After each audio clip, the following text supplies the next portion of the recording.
FHO. Shit. Let's go. Huh? FHO.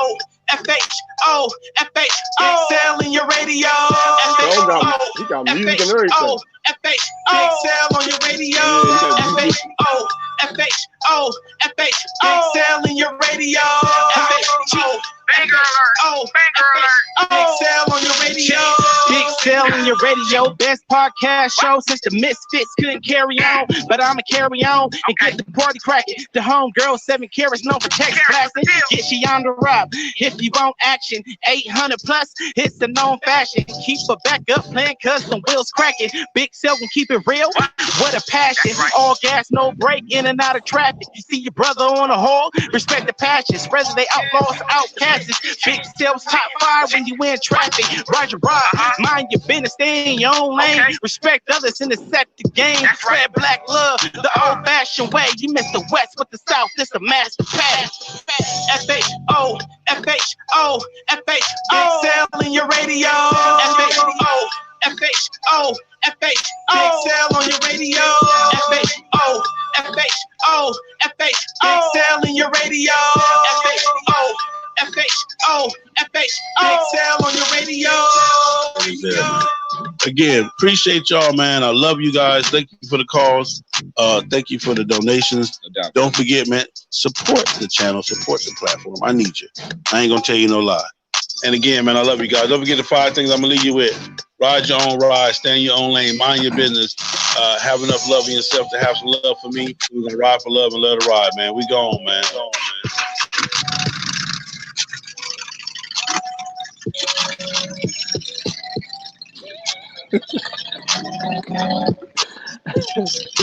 Oh shit! What you want, Munir? What did you say? Pause. Did you say pause my song? Did you say pause my song, Munir? Hey man, listen. I don't hear y'all. You don't hear us? I don't know what happened. Wow. Oh, man. Well, here we go. Well, go back off and come back on again, man. Go back off and come back on. Bye bye. Yo, I lost y'all. I don't hear nothing. Bye and come back. Let me get rid of leave and come back. FHO, FHO, FHO. Big sell in your radio. FHO, FHO, FHO. Big sell on your radio. FHO, FHO, FHO. Big sell in your radio. FHO, FHO, FHO. Big sell on your radio. FHO, FHO, FHO. Big sell in your radio. What's up, Big Sale? This is your boy Passionate from Enlightened Ministry Bible Church from Los Angeles, California. When we're not riding, we listen to FHO Podcast Radio. FHO, FHO, sell on your radio. Yo, man, it's your boy Big Sarge from Florida Chapter Soul Brothers, man. Y'all know how I am. I'm always listening to my man Big Sale from FHO Podcast Radio. Just keep the local side. Yo, this is Visions by Cinnamon Smiles. If I'm not advertising, networking, or promoting for you, I'm tuned in to FHO Radio with Big Sale, shouty.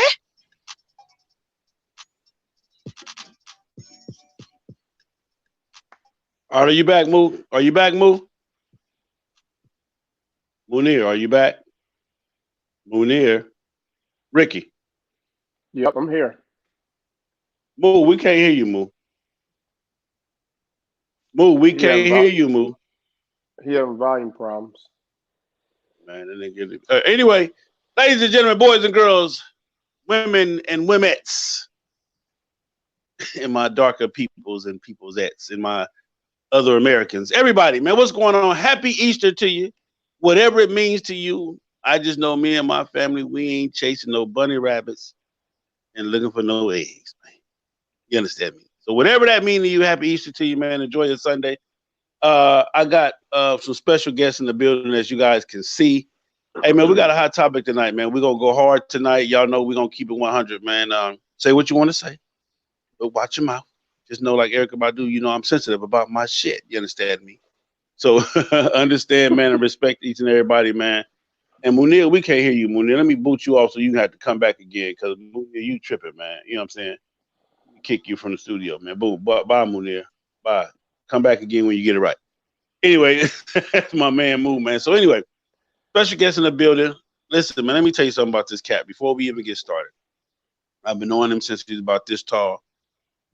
He reached out to me, man, and we collabed, and he asked me for my advice. I gave him some advice. We listen to each other. We don't talk all the time, but we talk all the time. And when we do talk, we talking. You understand me? So I just want to tell him I'm proud of you. Before we even get started, son, I'm proud of you. I've watched you do your thing. I've watched you take constructive criticism. I watched you take advice. I've just watched you just bubble this whole thing into existence, man. And hands down, I'm just proud to know you, bro. You the whole family, man, for real. I appreciate it. I appreciate it. Happy Easter. Happy Sunday to you, Sal. Uncle Hey, Sal. man, You done adopted that name, Uncle Sal, from the time Uncle we linked Sal. up in Philly, man. That's Uncle Sal. Thanks for having me There on it your is there. show, man. I appreciate it. Oh, we're gonna have a good time tonight, man. This has been a debate going on forever, man. And a lot of people are scared to tackle it, but I ain't, man. If I keep it 100. First off, let me say that Mr. Frederick Mayo, I want to thank you, salute you for that donation, brother. These things, those donations, everybody help keep this platform moving, help keep me in the loop, man. And I hope everybody stays safe with this COVID-19. I know financial times is hard. This shit is just all over the place, man. But we're gonna figure this thing out, man, and we're gonna get past this. Me personally, I think the COVID-19 was the best thing that ever happened to us as a people, because I'm telling you, it has definitely made everybody better. Moo, are you there yet? Yeah, I'm here. Can you hear me? Okay, thank God, Lord. God dang, man. So this is another cat I met. And when I met this cat, I'm gonna let him introduce himself. And Rick, I need you to introduce yourself properly too, but I'm gonna go to Mooney real quick. Sure. I'm gonna let him introduce himself. When I met this cat, man, this cat was cool. And I'm saying both of these gentlemen you would think are super arrogant. They got money long enough to write a check and the bank bounce. But that's neither here nor there. We ain't gonna put their business out there like that. You understand me? But they were both humble, good dudes. You know what I'm saying? We ain't gonna pocket watch. You know what I'm talking about? Let me hold her. Anyway, man, I met both these dudes. They was cool dudes. But this dude right here, man, I met him, and ever since then we just been tight, man. So introduce yourself, Moo, and tell them who you is, where you from, and where the whole nine. My name is Munir Ali. I'm from Philadelphia, and I'm a true Eagle fan. You know what I'm saying? So I came on here today to, have a conversation with one of my closest homie on the sets. And I wore this hat. I want you. The only way you ain't gonna get around looking at this hat unless you turn your big head around and look at your wall, because you gonna look at this hat the whole time that I got this hat on, so we can have this discussion, man. Okay, all right. We here, man. I need you tonight, so you get away with murder tonight, man. Hey, Rick, introduce yourself and your whole platform too, Rick. Hey, good afternoon. Well, I guess it's good evening now. I'm Ricky Will, founder and CEO of Team Money Cycles, based out of Philadelphia. Also, the founder of Sound Off Series motorcycle audio competition. There it is, there, man. All right, so we're talking about Big Will Bagger versus MCN. A lot of people, for this is for both of y'all, and we can say how petty it is or how petty it is, and this is not about pocket watching. This is not about trying to tell people what they can do or what they can't do, but we're just speaking on the difference. Right now, the craze to ride your motorcycle has taken off and went ballistic. It's out of here. It's on a whole nother level. And we always see the Big Wheel Bagger guy. It's always one or two of them that roll up. You feel what I'm saying? And one of the biggest things, I'm gonna be honest. Let me say this. I'm gonna be honest. Hands down, I'm gonna be honest. I'm gonna be the first one to tell you, I can't stand you, motherfucking Big Wheel Baggers. I'm gonna just be 100%. And I'm gonna tell you why. I'm gonna tell you why I'm 100. Why is that? Why is that? Hold on, Mo. I got you. I'm gonna keep it 100, man. I don't give a fuck if you like me now, but I'm gonna keep it 100. The reason why I can't stand the Big Wheel Baggers is because me personally, I ride everywhere. So I pack my bike up, I ride, and I go, this is a cool little trip, 1,700 miles. You feel what I'm saying? Or I come to Philly. I clean, get there, get situated, get my composure back, clean my bike, and I park my bike out in the parking lot.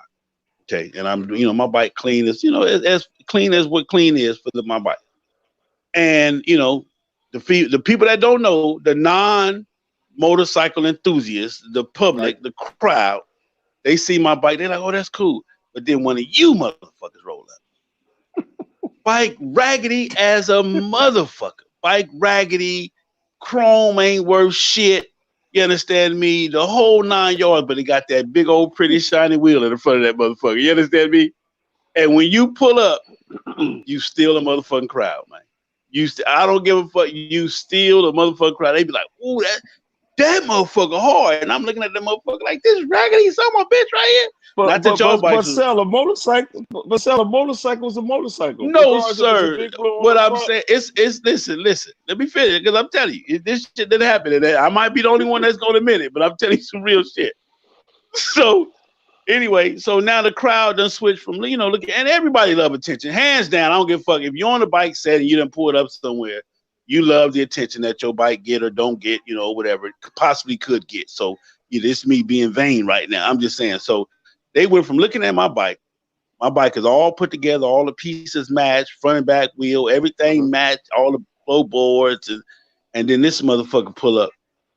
The only thing he got on this whole raggedy ass motorcycle is a 30 or a 32. You understand me? He don't even have a fender to cover the front wheel because it's a half product. But the public don't know that. So then therefore he steals the crowd, and then so now I'm just pushed to the side. It's almost like in the movies. You know how when you go to the fight, you come to the fight as the champ and then you lose, and the same crowd that walked you in, now they walking the other dude out. but that was my thing, man, with the big wheel baggers. It's like when I first came on the scene, and I came on the scene under the instructions of, hey, you have to ride your motorcycle. You have to have a motorcycle that's rideable, with no issues, the whole 9 yards. So meeting you guys and then getting a part of the culture, the first initial shock was, man, that shit is garbage. Hell no, no. But then after developing relationships with both of you guys and understanding where you are, man, it's a powerful and beautiful thing. So that's what we're going to talk about tonight, ladies and gentlemen. We're going to talk about big wheel bagger versus MCing. Now, a lot of y'all going to say, excuse me, y'all, this ain't the COVID. It's regular shit. Wait a minute, but you keep saying MCing. It's not big wheel versus any clubs. It's versus it's big. Because I'm getting somewhere, Moo. I'm getting somewhere. All right, now, come on, man. You moving. I don't know. Come on, no, I'm not moving too slow. I gotta break this down. Listen, I gotta break it down for my audience. I got my audience. I gotta break it. Hey, we got plenty of time. Go ahead, Sal. I'm saying, man, move ready to just cut a nigga throat. He just want to defend his big wheel. That's all he wanted. Yeah, he ready. He ready to get right to it. Hold on. I gotta give a disclaimer because I just shared this to the Team Money Cycle page. If y'all have never witnessed Big Sal, you very get the fuck on right now. This is going to be a COVID-19 disclaimer. If you just left church, if the pastor is watching, you do not know what is going to come out. Hey, yo, you shared this to the page. Sal gonna say anything, so I don't know what you're gonna tell your followers because everybody just came to church. Huh? I just had to break it down to everybody. He is not the clean cut. He's not. Listen, all you need to tell him is, I pay the cost to be the boss. I pay the FCC. Oh, damn. I pay the FCC on my radio station to say whatever in the fuck I want to say. So understand that. It did no disrespect to nobody. I'm a very, very, very intelligent, very, very humble, and very, very God-fearing person. But I'm going to say what the fuck I want to say. I'm just telling you that right now. So it is what it is. But I will try to understand and respect the other pages that are involved in the new people. Because I want you to follow me now. If you're brand new to me, go to FHO Atlanta G on YouTube and check me out. The truth. Now, one thing about me, both of these guys will tell you, is I'm going to speak the truth under any and all circumstances. Even with a pistol to my head, I'm going to tell you ain't shit. So it don't matter. You understand what I'm saying? So, but what I'm saying, Moo, I want to get into this thing because a lot of people don't think that the big wheel baggers are, they even consider them not real motorcycles. You feel what I'm saying? They even consider them, almost like what your boy Jay-Z said, them ain't Rolex diamonds. What the fuck you done to that? You understand what I'm saying? Let me take me some notes down so I can remember all the things you said. Yeah, I'm just telling you. I'm you know me. I'm gonna tell you all the shit that people won't tell you. So a lot of people don't even consider the big wheel baggers as real bikes. You know, they consider them, you know, showpieces, you know, fairies, trailer kings, queens, whatever you want to call them. I'm right. And a lot of people, and a lot of people, they, I guess, I don't know. You can say it's almost like a love-hate relationship. But it costs a lot of money to put in that damn trailer. But that's what I'm gonna. When it comes to check your pockets now. But what I'm saying is, when it comes, it's almost like a love-hate relationship because I love to see, and I'm gonna tell you what I love about the big wheel bagger game, and hands down. And there's one thing I love about it that you cannot take from the big wheel bagger game is the creativity. You know, for somebody to create that piece of art. The other part of it is to watch what you do, Rick, and what you do, Munir, with the sound systems on a whole nother level. Like, for example, where I'm from, West Coast original, West Coast baby, but I'm here in Atlanta. We pride ourselves on, you know, having a clean bike, clean paint job. You guys kill the paint job, so you got that on lock. Clean paint job, nice size motor, and a decent amount of sounds. Okay. You guys on the sound level is on a whole nother level. And I'm gonna tell you somebody that I could call this person to verify it. I remember Flacco. I brought Flacco. Well, Flacco came to Philly. He was doing something with Gaddafi. And Joey and the other light skinned boy, Sean, pulled up. And I was telling Flacco, I said, Flacco, you think you got music? And Flacco had just got his music done. Like, so I'm knocking. Ain't nobody. I said, bro. When you see, look at that license plate right there. When you see Philly, don't turn your shit on. Anytime a motherfucker from Philly pull up, don't turn your motorcycle on. And that's been I need to get that shirt made. If you see Philly on the license plate, take your radio off your bike and throw it away. You understand what I'm saying? But he was like, no, Silverell. But when he actually heard it, it blew him away. He couldn't even fucking believe it, bro. He couldn't even believe it. So he just couldn't believe it. You trying to be on the show already? Anyway, he couldn't believe. Yeah, they already called us already, and he gonna make sure he called 17 times. But he couldn't even believe the sound that was coming from a motorcycle. So we're gonna get into that tonight, Law. We're gonna talk to these cats, and we're gonna get an understanding. I have the definition of MCing because I know. First things first, everybody want to know. Well, say, what is MCing? What is MCing? What is MCing? What is motorcycling? What is motorcycling? Because I say motorcycle. Can big wheel baggers motorcycle? Can big wheel baggers? Can you be in an MC with a big wheel bagger? You know, can you keep up with the herd? Is it possible? You know, maintenance wise, money wise, riding wise, the whole 9 yards. So we're gonna get into that, ladies and gentlemen. I just want to give y'all this introduction. I know it's been what it's been, but y'all know me. Stand by, stay tuned. It's going down. Let's get it. Cocksucker. Yeah, you. Knock it off. Sit your ass down. Sit your $5 ass down before I make change. You think we playing? And I ain't playing, no. You better listen up. It's the FHO Live Podcast, where the truth will be told. We promise you that. I listened to my Uncle Big So in the FHO radio. What up, y'all? This Big Punch from the motherfucking candy shop. We chilling over here with Big Sale, man, the FHONICKEMMY, man. You know what I mean? All them alphabets, man. About to get all that shit going. Holla. All right, man. We back again. Shout out to my man Frederick Mayo for that donation, brother. I love you and thank you in advance. So we back, man. Ricky Will, Munir Ali, Big Sale, Team Money Cycles in the building. First question to you, Mr. Ricky Will. Are big wheel baggers to be taken seriously? Absolutely. I guess you would say why wouldn't they be taken seriously? It's a motorcycle, Sal. It's a big wheel bagger to me is a subculture in a much bigger culture. If I had to give a textbook definition. The whole lifestyle of it is it's still a motorcycle, it has an engine, it has handlebars, it has two wheels, and we've just decided to put a custom aspect on it. if you only want to ride 5 miles, you're going to only ride 5 miles. It don't matter if you got a brand new stock CVO, Street Glide, Victory, Indian. So absolutely, they should be taken seriously.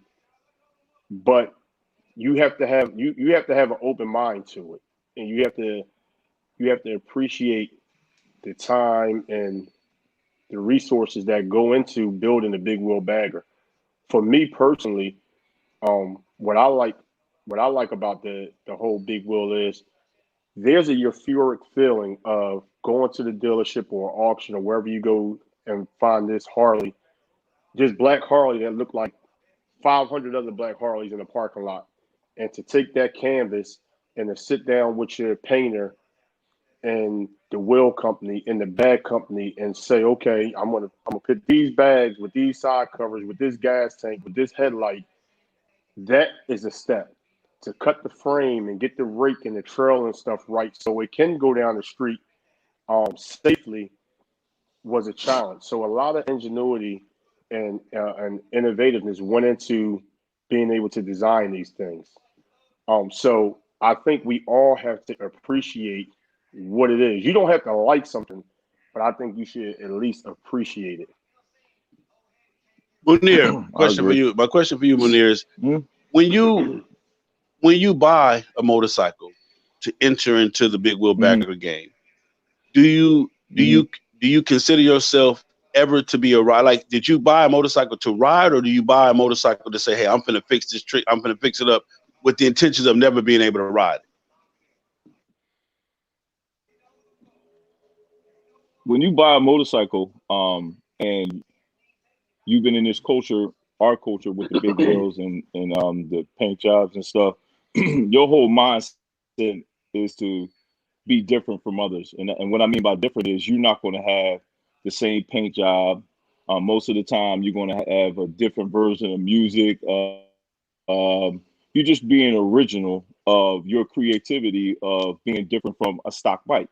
So some people just, are fortunate, you know what I mean? And some people got different, where they have the best of both worlds. They got a rider and they got a big wheel,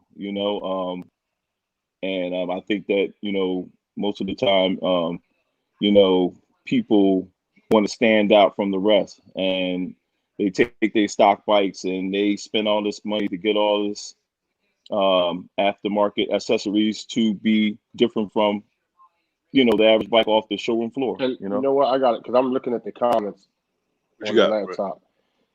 I'm reading like one guy says 90. The comment. How can you read the comments? I'm sorry. Say again. Munir, it's called technology, but you have to be a non-Philadelphia fan.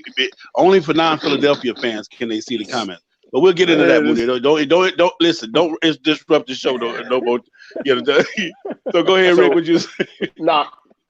So I'm looking on. One guy said 90% of y'all design a bike got this old just to raggedy fit on the man, trailer. get Money this well quicker spent. together. So here's the thing, and I'll say this in a humble way. Sell, if you decide to go to the Harley dealership and get a CVO, what they cost, 40 or 50 grand?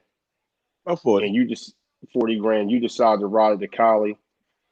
What you smoke ain't gonna make me high. What you drink ain't gonna make me drunk. So but hold on though, Rick, because I don't want it's not about that part of it. What I'm saying is this, for me now, and this is how I came into the game. And for the average, for the most part, I'm gonna say for those, I'm gonna say it may be 70-30 right now. But 70% of the people, Rick, that buy a motorcycle, they buy it to ride it. I don't know, but like I said, that 30% that actually buy a motorcycle to cut it, chop it, flip it, rub it down, know it, and then never to be able to really ride it. Yes, you can pull off the trailer, ride around, maybe hit a parade, the Daytona parade or the Bike Week parade or whatever. But if buying a motorcycle was about buying it for freedom to ride and freedom to enjoy the motorcycling aspect of it, you guys, when you put the big wheel bagger on that, you decide that that's not what you want. So what we're talking about tonight is the mindset of the big wheel bagger individuals. It's only obvious that you got. Let me finish. It's only obvious that the bread is that you guys got the money to do whatever you want to do. This hands down. If you don't have no money, leave the big wheel bagger, the big music game alone. Period. Leave it alone. If you don't have the money, you want to leave the other game alone. Just motorcycling. Period. But what I'm saying is, the average person that we know that motorcycles, nephew, they buy a motorcycle to ride it. Right. When you bought your motorcycle, when you bought your Harley, was that your intentions to ride it or to build a custom motorcycle? To build a custom motorcycle. Here, let me tell you. First of all, this thing is like a drug.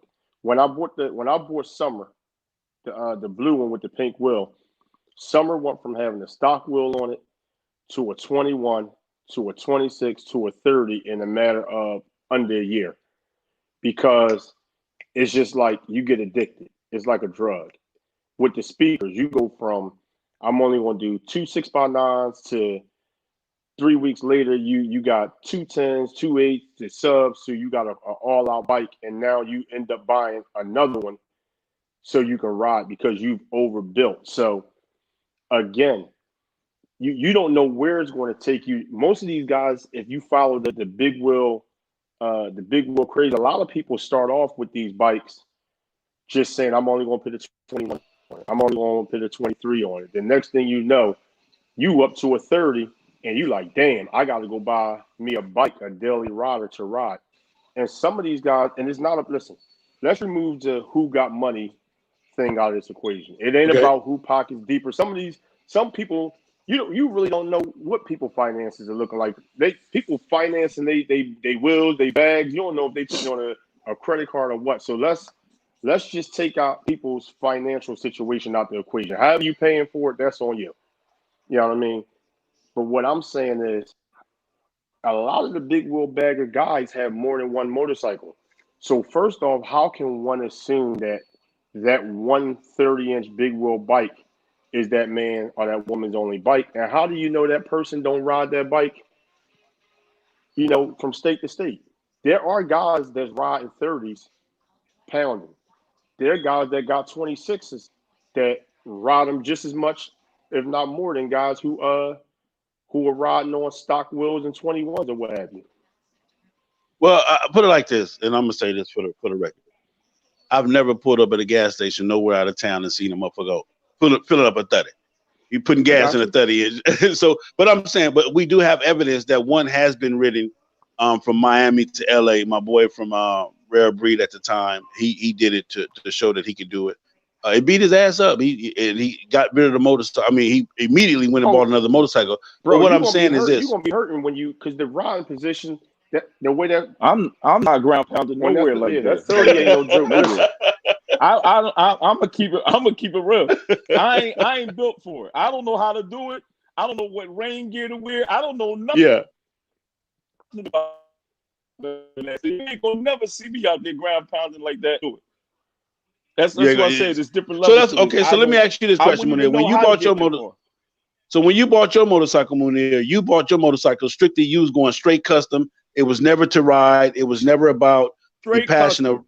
It was never for the passion of riding and enjoying the freedom of motorcycle. Listen, when I first got it right in the trailer, straight to get a wheel on it. Listen, he just went to board another one, right? Right from the dealer. I don't even know if he test drove his new Harley, right? I'm gonna put him on blast. He went to the dealership, bought a new one.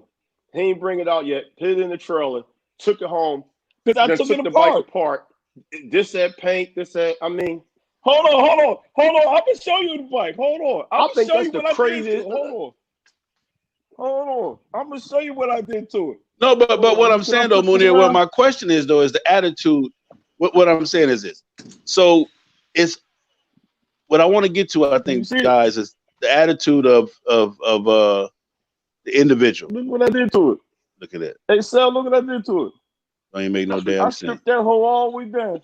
He got them. You better show him your back wheel. That's gonna be his next topic. So go ahead and get it out the way. Let me make sure you. What size wheel is that, Moo? What size wheel is that on there? That's a 23. I put a 23 on. I mean, that's basic. That ain't nothing. That's basic, man. But I got the matching back with. Yeah, but you post. I'm just saying that's basic. Oh, you ain't did nothing, man. Oh, you do what Punchy do. Punchy the same.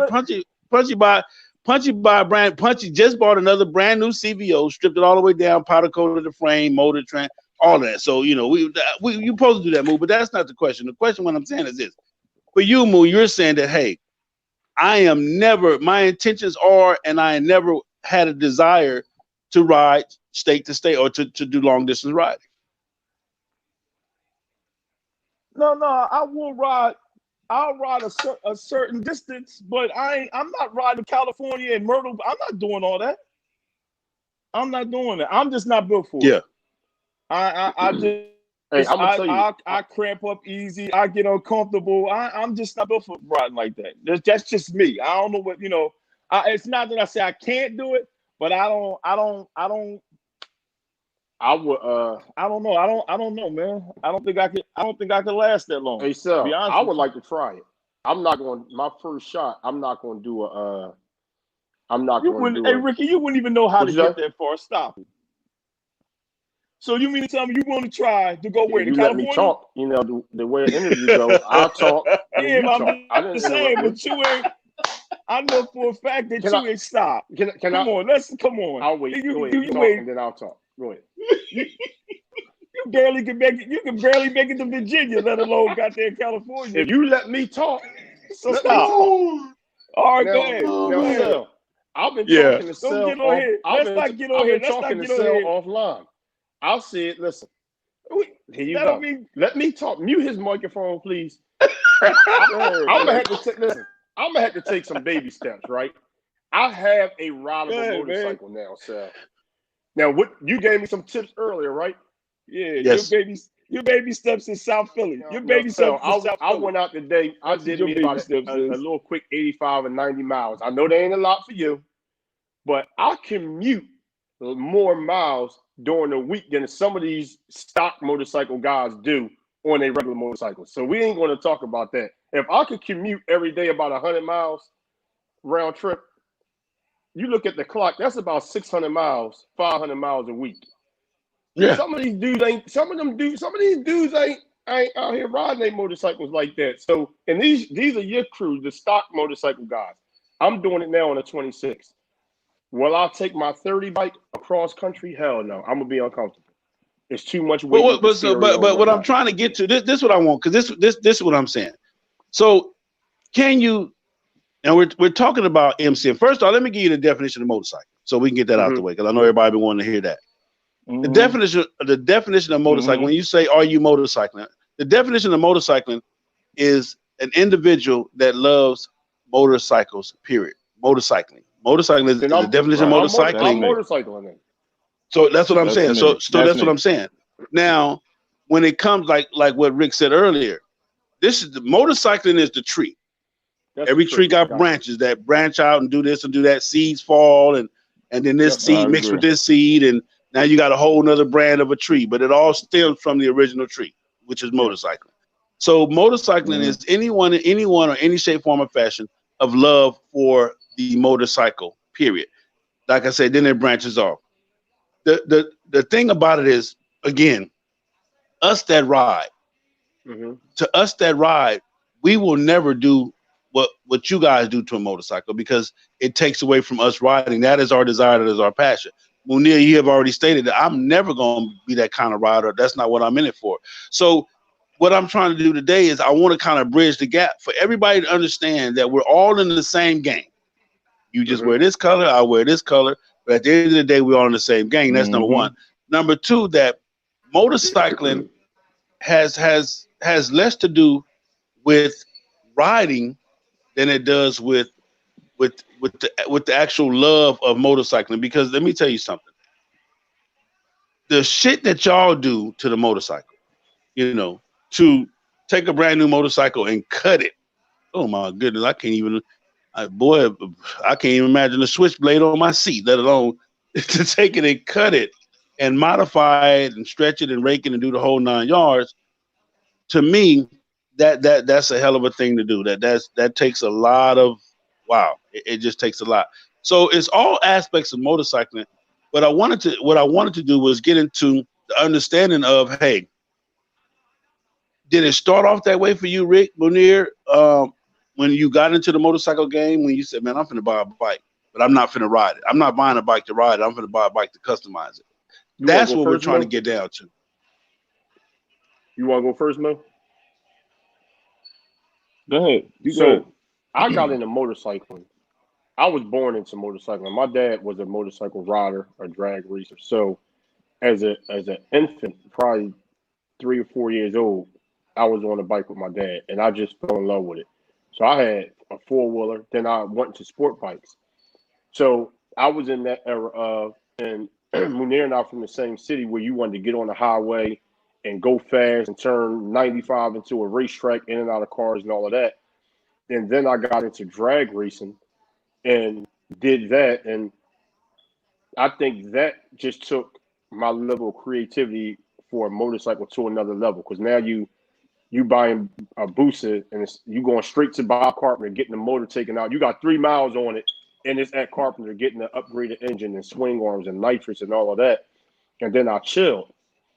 I saw a big wheel bagger down in Myrtle Beach. My man Eric Brown had one. We were at Hooters. That turned me out on a Harley. I would have never looked at a Harley until then. I'm gonna tell you what I did. Moo, you remember this? We saw Eric's bike at Hooters on a Thursday night. I swear to you, Sal, Friday morning when Myrtle Beach Harley Davidson opened up, I was in the showroom. Me, Munir, I believe, Gary, and a couple other people. We were in the showroom of that dealership trying to buy a Harley down there. And the guy actually was honest. He told us, for what y'all trying to do, if you wanted to look like that bike outside, don't buy a brand new Harley. Go back home, do your research, get something if you want to cut the frame up. I came back home. I started watching your page on YouTube. I had never met you before. I'm like, what to do to these Harleys? You were doing interviews with Punchy, the Burglar, a couple other dudes on Flacco, and what's the guy name from Georgia? Snowman. Snowman. I watched every FHO video because I had just left drag racing. So when I went online, I saw some dudes drag racing Harley, so I could relate to that. Then I started learning about the big wheels and all, and that's when that fad was really going strong. Munir got one. I'm watching him, and then him and Lonzo, then I got one. I never really got a chance to be around any guys with the Harleys that were ground pounding. I was hanging around all the custom people, so I migrated to what I saw, because that's the first thing that turned me onto the Harley game. When I was riding sport bikes, it was ripping the highway up, or either drag racing with, the guy Ricky Gatz and all them, another Philly native. So you tend to migrate to what you're around. As I got into the big wheel game, I've been all the way out to LA. I've been to the candy shop and sat out there with Big Punch and Dave and I forget my man to do the sounds out there, and saw how wide open this whole culture is. And you get a newfound respect for it. But unless you go places and visit and talk to people who are in different subcultures of what you have going on, you'll have an ignorant. I'm gonna just put it out there. You'll have an ignorant outlook on, oh, that's corny because you don't know nothing about it, or you don't know how to appreciate it. So will I ground pound what you sell? Absolutely. Am I going to Cali with you the first shot? Nah, because I want to set a reachable goal for myself that I can enjoy. Me trying to get on a motorcycle, you told me today, what did I say? Damn, Sel, I was riding today. I think my seat is something ain't set up right. You gave me some tips on take everything out your back pockets, nephew. Is your seat this way? You see what I'm saying? If I didn't have somebody in the game like you who ground pound and do this for real, I wouldn't know. So I would get out there as a novice, an uneducated novice, try to ride far, be all sore, and be like, hell with it, I ain't doing it no more. But if I got an OG in the game like you to teach me and tell me how to prepare to get on the road, then yeah, I'll be inclined to do it. Why not? I mean, I'm on the bike. But let me ask you this though. But what's the purpose now, nephew, of you even wanting to do that, wanting to ride? Is it that, hey, you've done the big wheel bagger, you've done the sounds, and you want to add this to your resume, or do you actually desire to, hey, I really want to get out there, man, and be a part of this culture, this part of the culture? What's the reason? Man, that's it for me. That's it for me. What is it for you? I think it's when we've been doing the Big Will bagger thing for a while now. I think that's why we went and got new bikes, because we wanted to get into the culture of ground pounding. I don't know how far, but like I said, I never really hung with anybody unless you had a Big Wheel or or something of a custom bike that really ground pounded. You know what I mean? We got a lot of guys in Philly that ground pound, but I never really rode with them. I know them, we all cool and everything, stuff like that, but we never really had any I guess all the Big Wheel guys hung together and was into what we were into, and the ground pounders did their thing and they went and rode. So it was just two different cultures inside the motorcycle and the reason why this question is I'm sorry, Mo. The reason why this question, I want to give you some more. The reason why this question is even valid, because most of us motorcycle in honor and tradition of the OGs that did it, that couldn't ride because of their skin color. Back in the day, they couldn't ride because the skin color, being black in America. Back in the day, it was a hard thing. Number one, to own a motorcycle, let alone to ride. So for me, when I ride with the pride and the spirit of all of my OGs that came before me, that had to deal with the racism, that had to, even Miss Bessie Stringfield, who had to dress up like a man in order to, get cross, state lines and stuff like that. Absolutely. So for me, that's what motorcycling is for me. The Big Wheel bagger and the extreme music, like you guys do, the extreme, it's just never been a part of, like you said, I came into the game with the riders. You guys came into the game with the customizers. So therefore, there was a different in learning. There was a different in reasoning. I guess you guys, the reasoning behind it. But for me, I simply ride, man, for the fact that, hey, my OGs and my legends and that did it on the motorcycles that they did it on. You feel what I'm saying? For me to be able now to get on my motorcycle and travel across country, and to be able to look at anybody, look them in the face and say, yeah, I ride a motorcycle. Yeah, I'm riding cross country, is what it was for me. So for you guys now to say, but for you, nephew Rick, and for you, Moo, to say, hey, now I want to experience that, the Big Wheel bagger, because I'm going to tell you like this. Most of us that ride will never go your way. But you understand what I'm saying, as far as the Big Wheel, the music. Mm-hmm. But now you guys want to come this way, and that's the beauty, and that's all what I was saying, and I was telling even nephew Rick earlier. That's the beauty of motorcycling, because the foundation of motorcycling is riding, hands down, is riding. Okay, you say, hey, I'm gonna learn how to ride, and then from there you quickly escalate into whatever you want to escalate into. For you guys, Moo, and for you guys, Rick, to now have that spirit to say, hey, I want to experience the riding part of it. Do you think it would change your attitude about the Big Wheel bagger game or the loud music game, or that's still gonna always be what it's gonna be? That's still gonna always gonna be. I don't know where people get. I can't speak for other 30-inch bike riders. Just because I ain't ride my bike to California, don't have the misconception that I don't ride my motorcycle. I ride my motorcycle. So I don't know where the Big Wheel guys. I don't have a mile logger. I'm not getting online every time I ride the bike and taking pictures to prove to these other grown men that I ride my motorcycle. It's my damn motorcycle. If I say I ride it, I ride it. I mean, but it probably come from the trailer 50,000 miles and the bike 3,000 miles. That's probably where it comes from. No. Hey, I'm just maybe that's kind of where they get it from. Maybe. No, the difference is, am I gonna get this new speaker that just came out, or am I gonna get these hand warmers for these gloves? That's the difference. Y'all crazy, man. But here for what I do, and I'm not hell bent on a Big Wheel. I don't care if you got a 19 or a 34. I could care less. For my platform and what I do, music is the catalyst that brings us all together. So you got music on your bike. I don't care if it's 4 6x9, 4 6.5 7.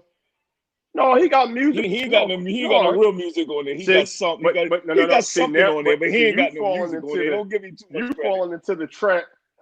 He got enough music to play Frank Sinatra or something. He ain't got no damn music. Now go ahead. I got 4 6.5s, and 2 tweeters. That's it. Because I need my bag space. And one of them might be blow. That part right there.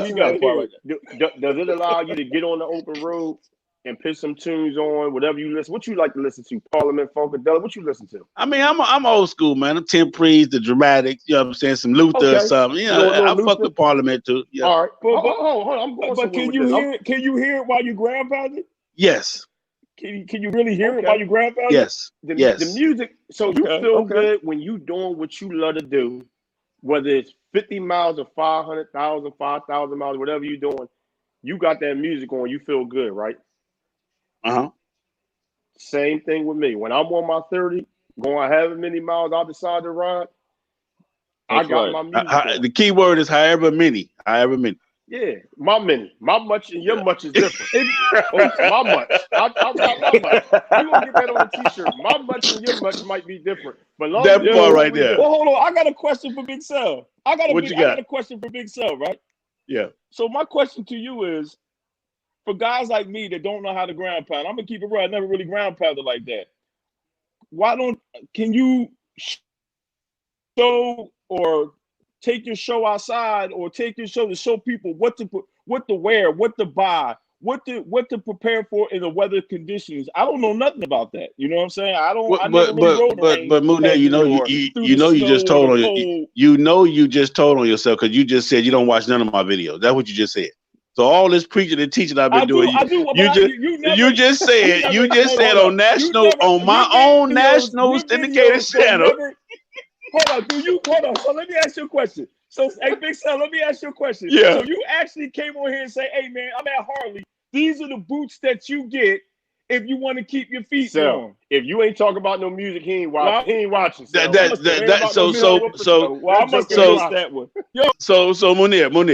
I never seen that. It's obvious. It's obvious. What's up? It's obvious. It's obvious. You have not watched any of my videos. Yeah. No. Them shows. Not that show. Them shows. Not that show, but them shows. But I got you though. But what I'm saying is this. To culminate what you're saying is one of the things that I do with this platform, and that's what I love you guys, because and I thank you guys, number one, hands down, for even taking your time out on Easter Sunday to do this show with me, because I think it's important. One of the things I love about you guys is the fact of, hey, so this is our lane, bro. This is the lane we know about. This is what we do. This is what we specialize in. And like I said, even today with helping nephew with a simple nephew, maybe if you just do this and try it, it might help you out. And it was totally simple. I'm talking about the simplest shit in the world that I just maybe help him be able to enjoy his motorcycle with. So it comes from all of that. What I learned, Moo, and what I teach is honesty and truth. And one thing I love about this platform, one thing I love about this motorcycle tree, is that all of the branches that go to it. Because understand this, and I want to say that I was saving this for towards the end. When I first started, when I told you guys the story in the beginning, how the big wheel bagger, how I hated the big wheel bagger.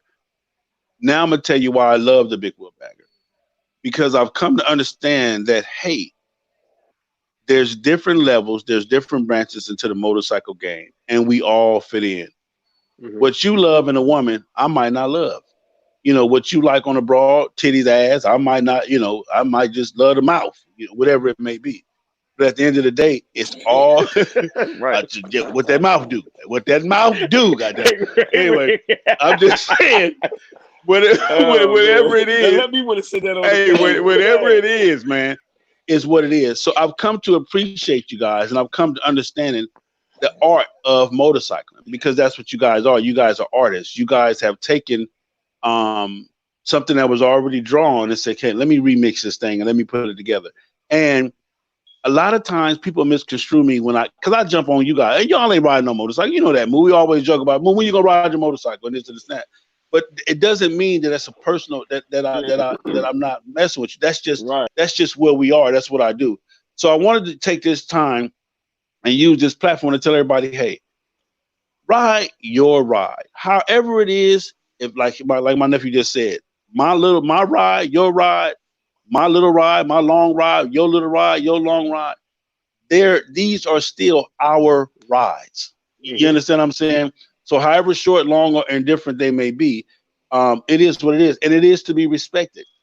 We are in a time right now, man, where this COVID-19 shit has showed everybody how important motorcycling is to you. Because now all of a sudden that we can't ride. You understand what I'm saying? All of a sudden that you can't even do the little shit that you used to do, pull up and show out with the loud music or show out with the wheel. You feel what I'm saying, or whatever.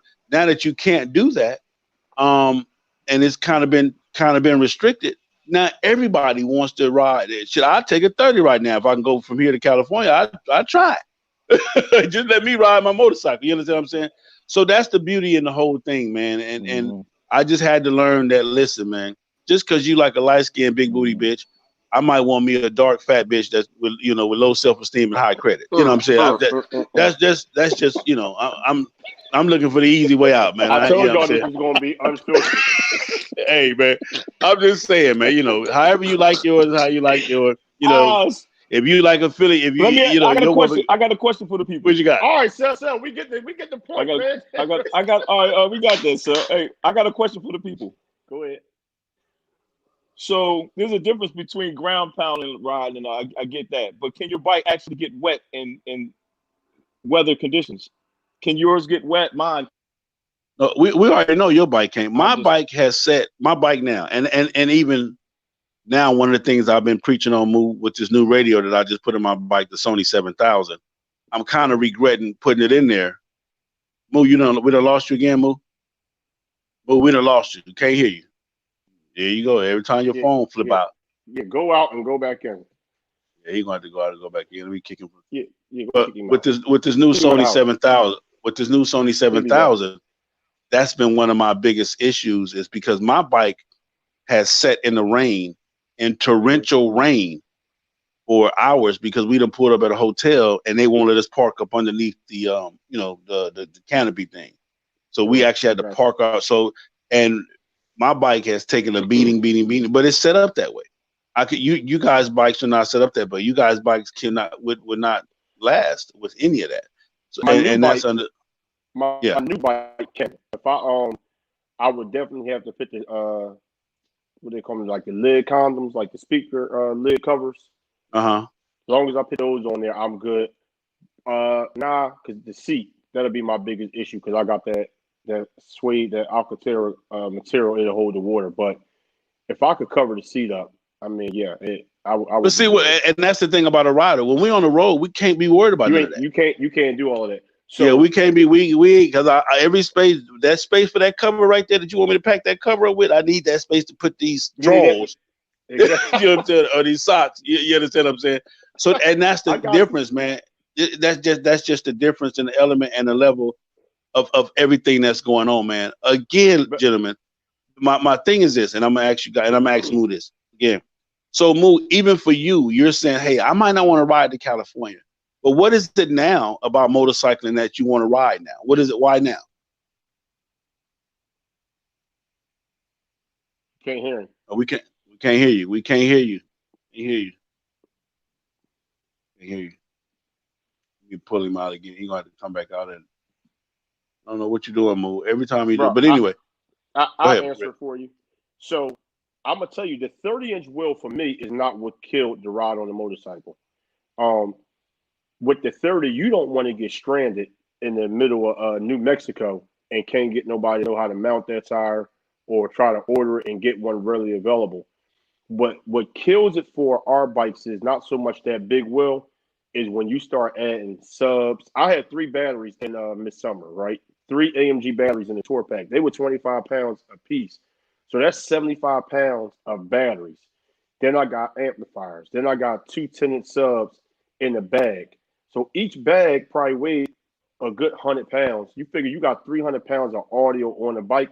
That bike is set up for a competition a custom show, and for audio. It's no different than if I got a 68 Camaro with a big motor with a blower on it. Yeah, it's a car. Yeah, I can drive it. But am I going to go cross country? Am I going to pack the family up and drive to Disney World in it?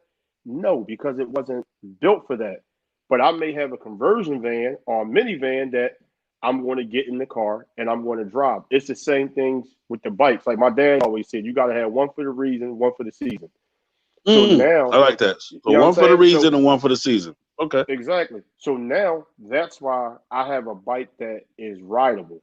So I went a little far on a custom, say with the seat. I hit you up earlier. Hey, Sel, man, I'm liking this ride, but this seat ain't comfortable. What do I need to do? You gave me some pointers. So guess what?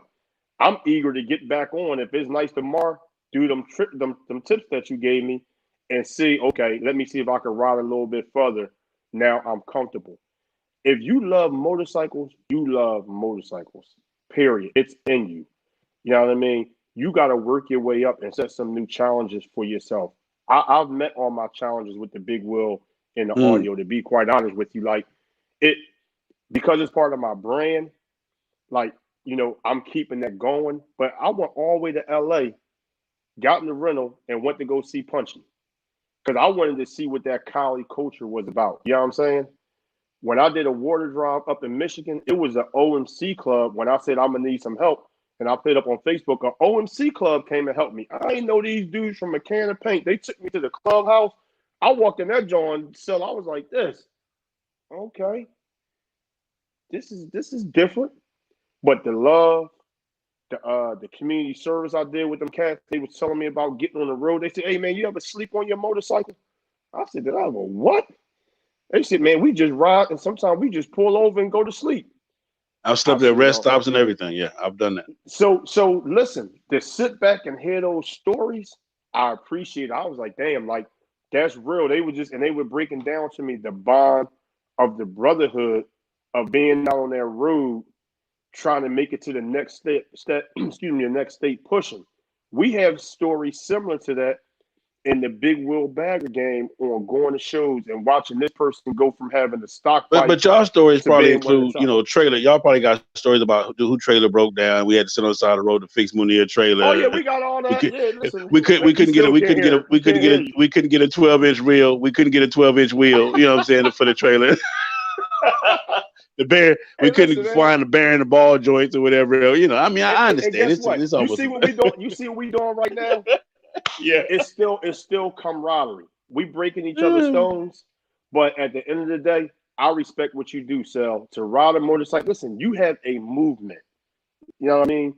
You have a group of people that trust you to take them from one ocean to the next ocean, from the Atlantic to the Pacific. That's serious. You know what I'm saying? Like, you on your Moses joint. You like on your Shepherd. You taking people. It's people who never ventured across. Listen, you think you want to? I didn't even. And most of the people I met at the gas station didn't even know. But it's something in you that they follow. I told you, I started off watching your videos, right?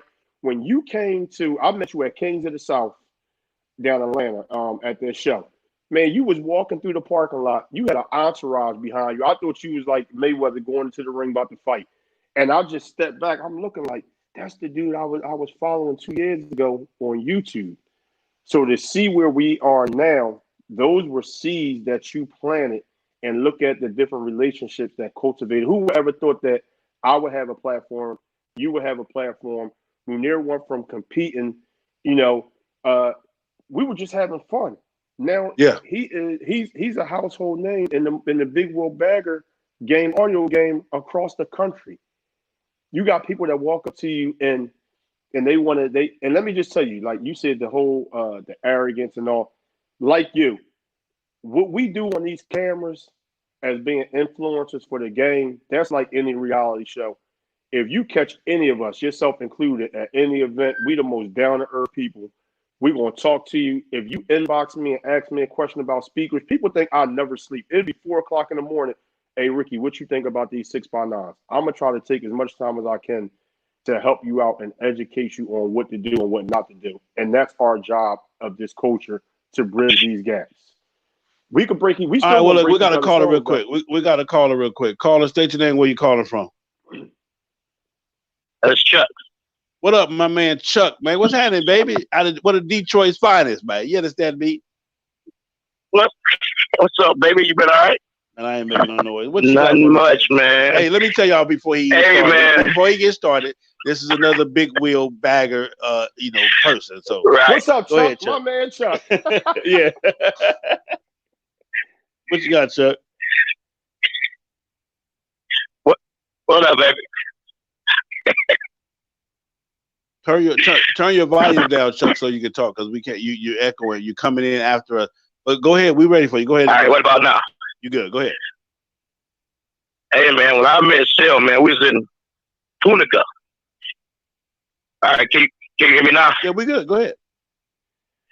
Hey, Sel. When I met you, man, we was in Tunica. Yep. And we was on them 26ers. I've been on big wheels since Tunica. Okay. But let me ask you this though, and just like I asked them, when you first bought your Harley, did you buy it to ride or did you buy it to customize? I bought it to customize because I truck for a living. So when I get out the truck from 3,000 miles a week, I don't want to ride them down the highway.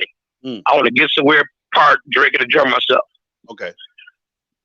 That's my opinion. And that's the whole gist of this whole show tonight, is to prove that that's motorcycling. That's another level of motorcycling. Because it all has its form. Now, are you in a club, Chuck, or are you independent? I'm by myself, independent. Just me and the old lady.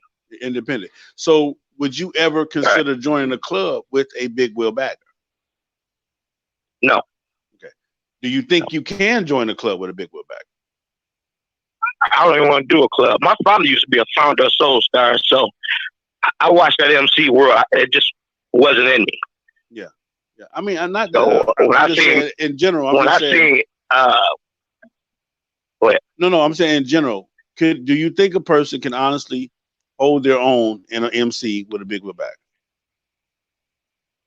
Just depends on the character. You got to have it in you. It's like getting in that truck, running back and forth to California. It's either in you or it's not. Okay. Just that simple. Hey, I've been across this country. I've been trucking since '99, so I've ran across this country 1,000 times. So for me to go to California is like for me to run to Atlanta, but it's not on the bike; it's in the truck. Yeah. So when it comes to the big wheel bagger game, Chuck, do you think the big wheel bagger game has exploded or is on the way out? It's fizzling. Man, you know how we look. Like you said, when you pull up, when we put in that parking lot on them big wheels, we kill a parking lot. Yeah. That's why your bike nights blow up. Your bike nights don't blow up over stock bikes. They blow up because of those big wheels. Can't argue that. You done said some. If you ain't said nothing else, Chuck, you finally said some real shit in your life, player. Chuck, and I'm gonna tell you Chuck is in the club. He ride with me. He ride with the locals.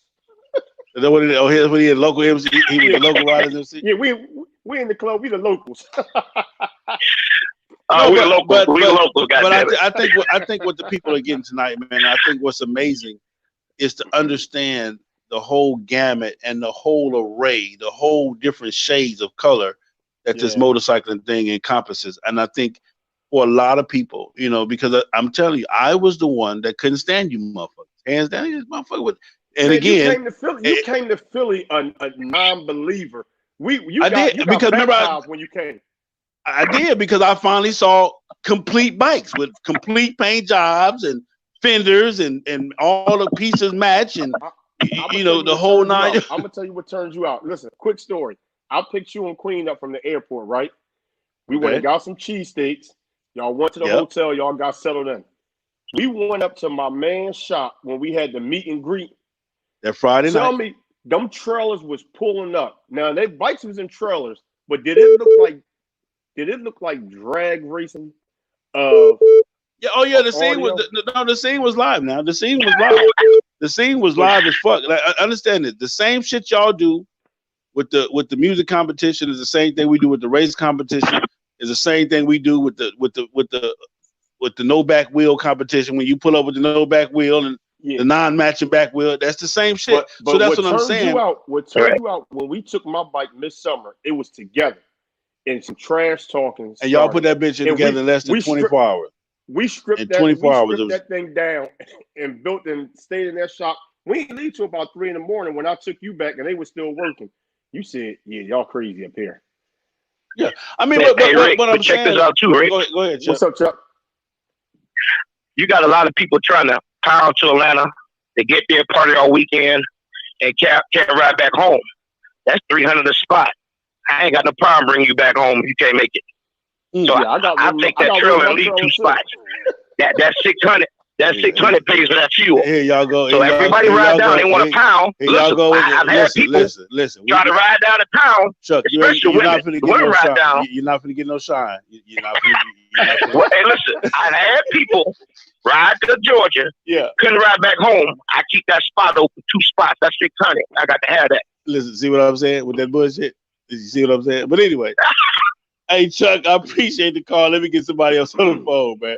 Hey, Munir. All right, both. Hey, Munir, get your goddamn phone fixed, Munir. You tripping, man. The fucking phone won't stay on the line. None of that shit.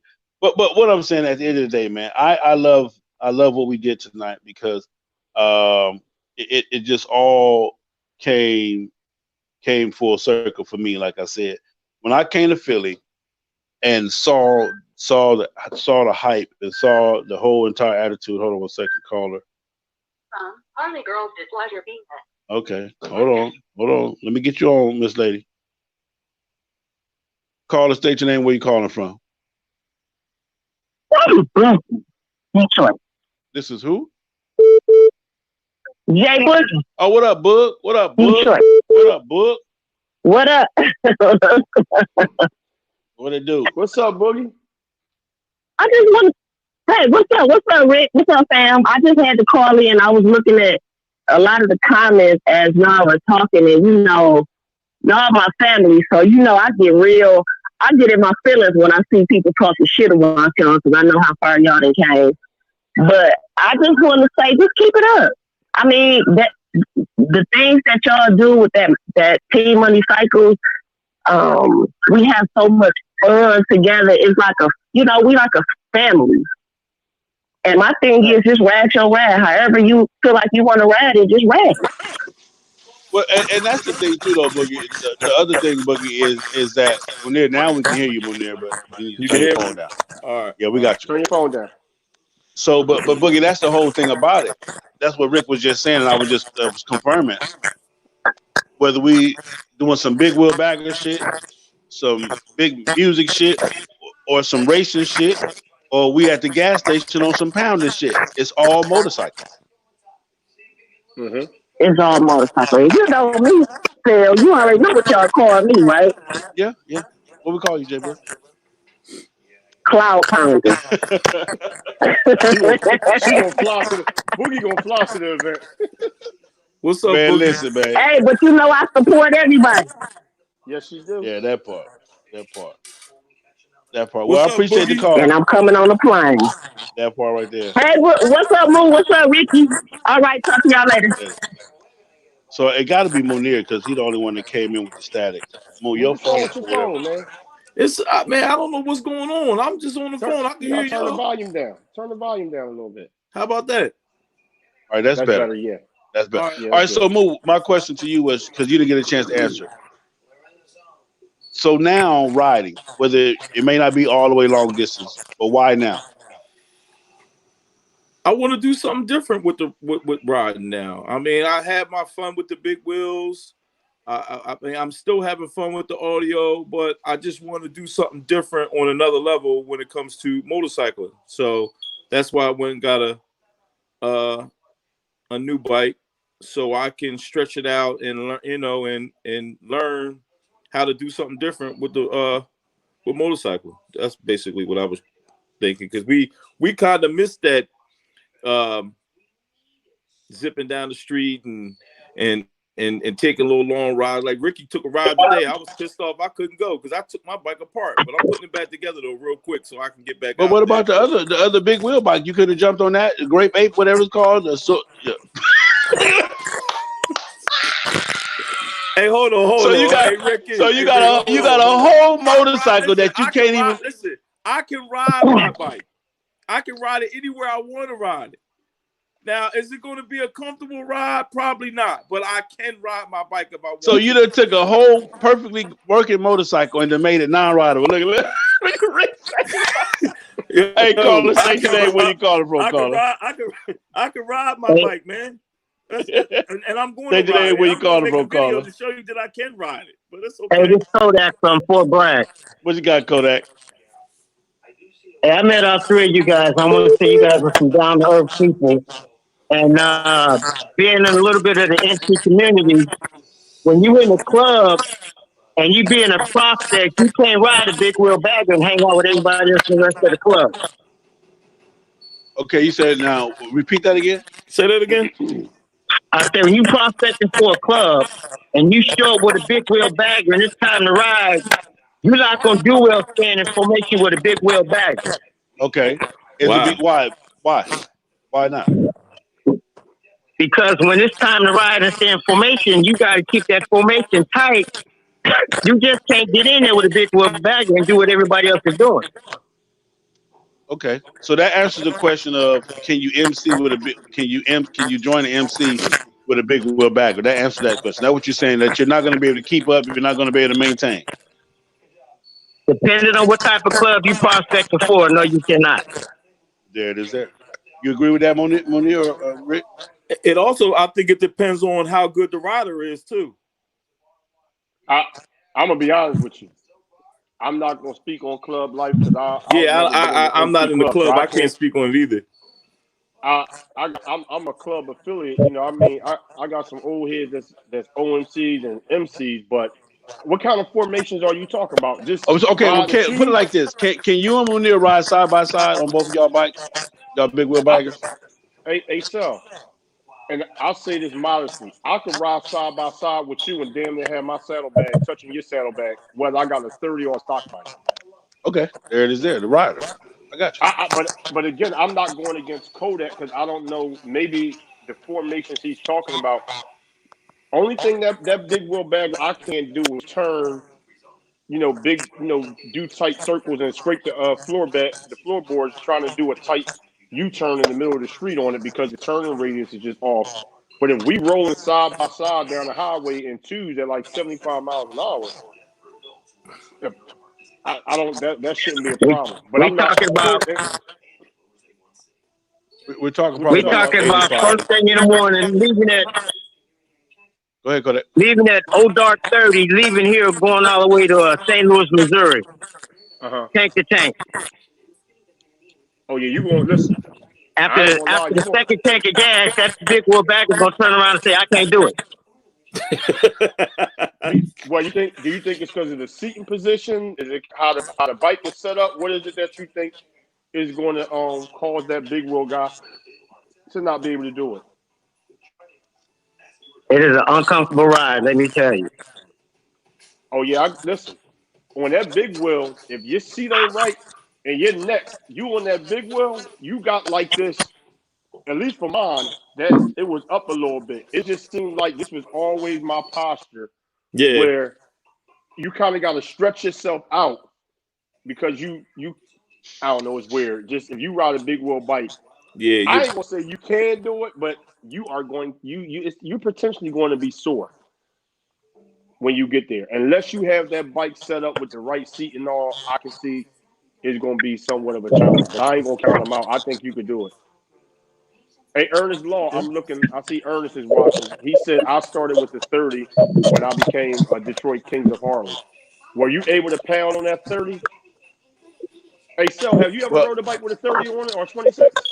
No. The biggest I've ever did is a 23. Okay. And Snowman, and the reason why I did a 23 was Snowman was the first person that I saw to take a 23 from Atlanta to California. And when he did it, it was unheard of. Even when he did it, they had never heard of nothing like that. Period. Right. Well, see, let me ask you this. So, say if I was to take a 26, out to California, do a lot of Harley Davidson shops stock a 26 tire if you needed one? See, that was another thing that, you know what I mean? No, sir, you will be stranded. You'll be stranded because like a stock bike, you know, you can stop at any Harley dealership and get the tire change or whatever. But if you catch a flat, God forbid, if something happened to your tire in the front, you stuck. Or until you got to spend the night to what? Mail one into the shop where you at to get a 26 tire or something. Yeah, like but most shops don't even have a machine that go bigger than a 23. So that would be your issue too, is finding these shops that can mount and dismount a 23. You can mount. Call state your name. You can mount those with the zip ties. No. Call the state your name. Where you calling from? Yeah, it's C. Ruger from Philly. What up? What up? What's up, Rick and Lil? What's up there, Big Bill? What's up? I just want to go back a minute. You know, what's up, baby? When I got back, I got in the game maybe like 3 or 4 years ago, and I first met Rick and Moo, and I'm a rider, but those guys brought me into their crew, and I was riding. I got started back in the game in a Sportster, and I would go places, and they would pull off, and Rick would come back and be like, "Yo, what you doing?" I said, "Man, I can't ride with you guys. You guys is riding, these big custom bikes." He's like, "Man, will you come on?"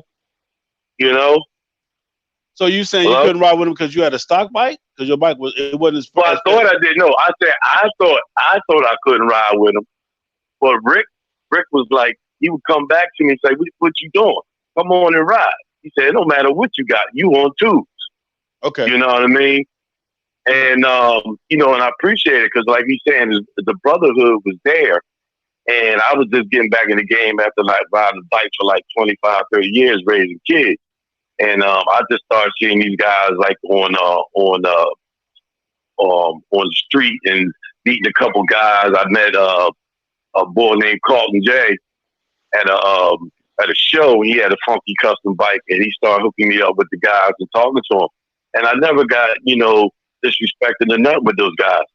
I just didn't want to get in the custom game because I like riding. I like cross the state lines and stuff like that. And I'm in a club. You know what I mean? So I do a lot of club rides and stuff like that. But when I'm not with the club, I'm more than welcome to come and hang with those guys. Do like the Boom Boom Room we have up here in Philly and stuff like that. And and I appreciate the love I got from them guys. Well, and that's the whole thing. Is we're trying to say, and my goal tonight for the show was to say, hey, all of it comes from the tree of motorcycle. Period. You understand what I'm saying? And it has so many different levels, so many different branches, so many different leaves. But when you find out where every tree came from, this tree cross-pollinated with this tree, but now you have this tree. But they all come from the one main tree, and that's motorcycling. Right. Big wheel bagger, the music game. Because I'm gonna tell you something, hands down, when you see the creativity and what Munir has done with his motorcycle, as far as with the music, it blows your socks off. I see it personally. Yeah, it blows your socks off. I see it, and I hear it personally. Yeah, and then it's amazing. And that's what I'm saying. And then to watch what Rick does, you feel what I'm saying? The whole 9 yards, all of it is fucking amazing. Like, dude, again, it's not my cup of tea because, like Munir said, I know what I need to have the wheel that's in stock when I'm on the highway and I break down. I ain't got time to be, the way my bank account set up, my bank account ain't set up where I can be flying shit in and waiting on shit and have to be at the hotel 3 days and all. I ain't got it like that. And I can't afford to ride my motorcycle, put gas in it, and put gas in the truck and the trailer. Ooh, shit. Right. I'll be messing with my boys, man. I'm just saying. My boys alone. Listen, man.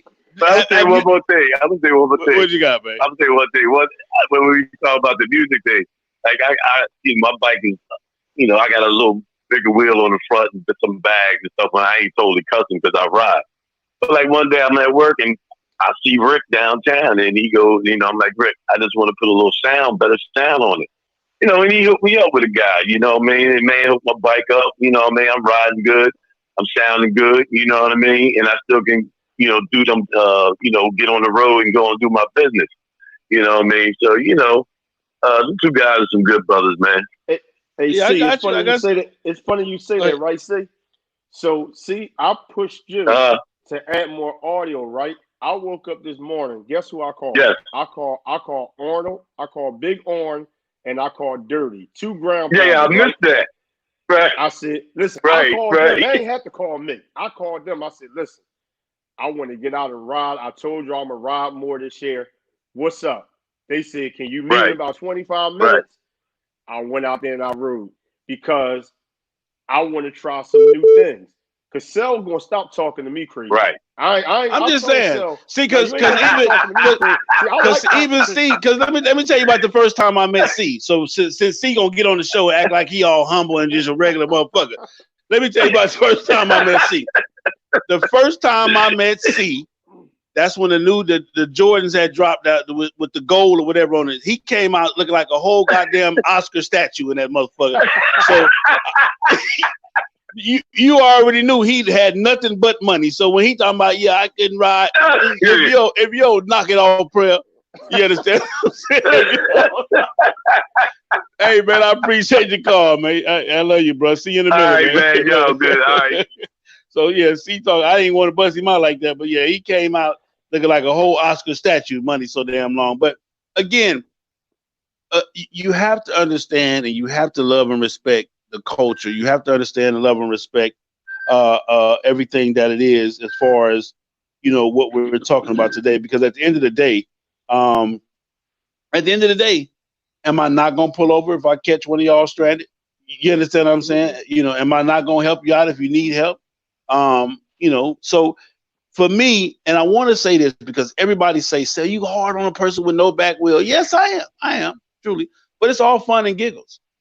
Trust and believe, however your motorcycle look, whatever brand it is, whatever the fucked up it is on your motorcycle, that's your motorcycle. So it's Big Cell going, I'm a clown, I'm gonna have fun, I'm gonna laugh, I'm gonna do this and do that. And if you want to ride, just promise that you want to ride. Don't tell me you want to ride, but you really don't want to ride. That's the only drawback you're gonna get from me. I'm trying to get these calls in. And other than that, we get that with audio. If audio not your thing, don't come talking about, you got 2 4.5s and you want to battle us and you ain't right. Like, because we'll get you right and like you'll get me right. You know what I mean? There it is there. Call the station today. Where you calling from? Yo, this nephew. What up, nephew? What you got for me? What up, nephew? Hey, what's going on? Hey, what's going on, Big Rick? What's going on, Moo? Hey, the thing I wanted to say is this. When I met, I've known Uncle forever, known you guys from the Big Wheel game. And what happened was I was in a club, and like the other guy said, trying to ride in a club with a 30, no, it's not going to work. Uncle used to tell me, if you want to ride in a club, you're going to have to get rid of that big green wheel bike.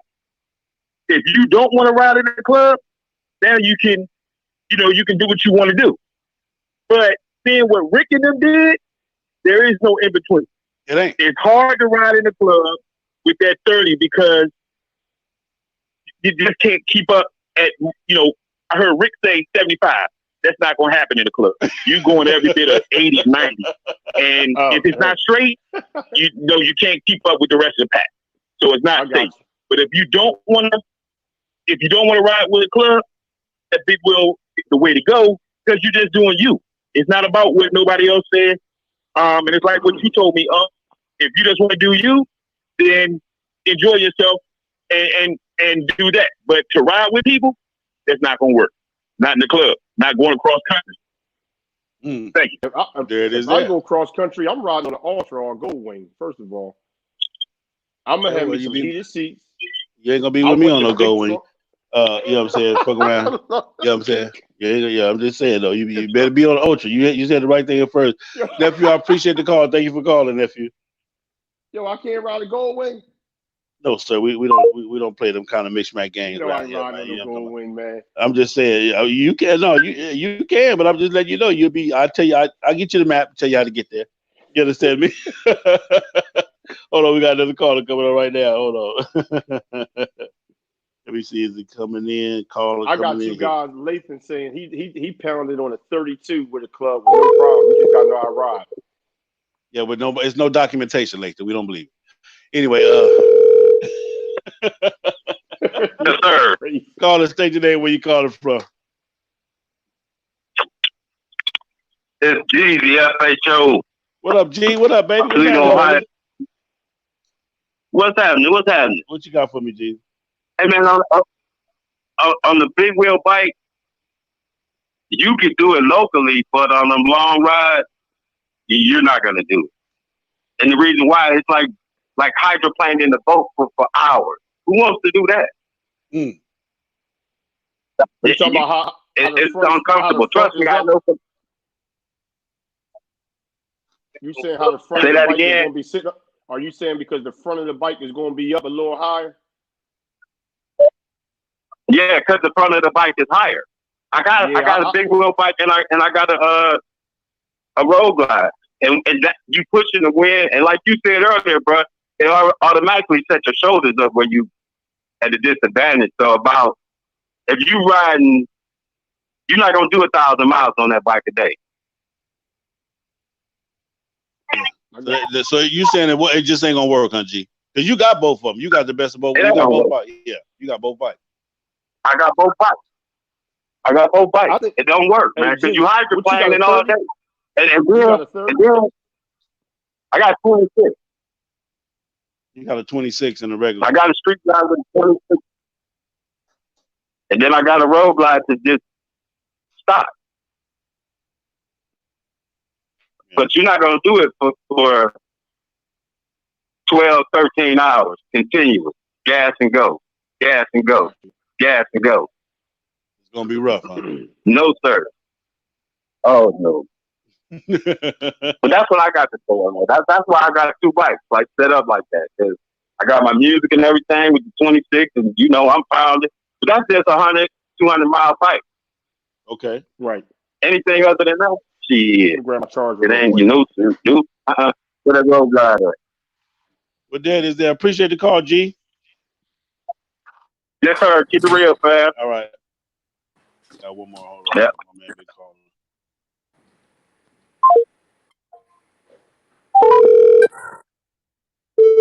Please leave your message for 67.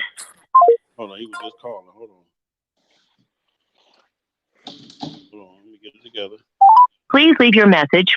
He must be still trying to call me. I mean, at the end of the day, man, ride what you need to ride, how you need to ride it. But it has been done. We're not going to say it's impossible. We got documentation that my boy from Miami Red Breed rode his 30 all the way across. I don't know if he had a trailer or chase vehicle, which I'm pretty sure he did. He had to have some stuff on standby. And when you take a journey like that with that kind of custom, and that's the keyword custom, that means everybody's not going to have it. It's custom. You have to be prepared to take that kind of ride. At the end of the day, Rick, you're getting into riding, you get into that journey. You've done your thing in the music world. You've done your thing in the big wheel world. What's next for Team Money Cycles? Just continue to have fun, man. Continue to try to help as many people. See, and another part of our riding, we do a lot of charitable stuff too, with the cancer awareness stuff, and even with some of the people who follow us who may have fell on some hardship. So for the whole Team Money Cycles platform, riding is just a portion of what we do. We bring all these good people together from different backgrounds, different occupations, different ethnic. So it's one big melting pot. So I don't know what's next, man. I guess we're gonna take what we've been doing and take it up to another level. I would like to get back into drag racing, but I got to talk to the missus about that. But I don't know, man. For you, Moo, as far as the new Soul Train bike, where do you go next? I mean, is there any more music you can do? No. You maxed out already? We can't, man. What's wrong with this dude's phone, man?